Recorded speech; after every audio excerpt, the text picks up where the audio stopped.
మార్కెట్లోకి 2000 రూపాయల నకిలీ నోట్లు వచ్చాయి. కేంద్ర ప్రభుత్వం బ్లాక్ మనీని అరికట్టడానికి 1000, 500 నోట్లు రద్దు చేసి కొత్తగా 2000 రూపాయల నోట్లు ప్రజలకు అందుబాటులోకి తీసుకువచ్చిన విషయం తెలిసిందే.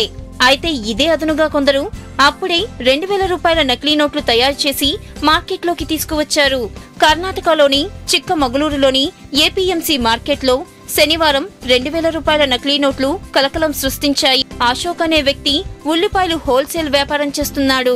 శనివారం ఉదయం ఆయన టీ తాగడానికి బయటకు వెళ్లారు.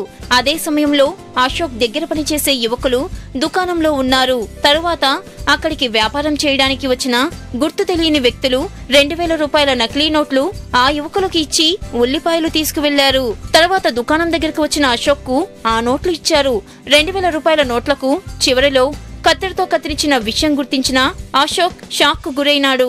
ఎవరో 2000 రూపాయల అసలు నోట్లను కలర్ ప్రింట్ సహాయంతో నకిలీ నోట్లు తయారు చేశారని గుర్తించారు.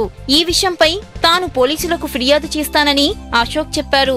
ప్రభుత్వం కొత్తగా ప్రవేశపెట్టిన 2000 రూపాయల నోట్లు చెల్లుబాటులోకి వచ్చిన 2 రోజుల్లోనే నకిలీ నోట్లు తయారు చేయడంతో ప్రజలు హడలెత్తిపోతున్నారు.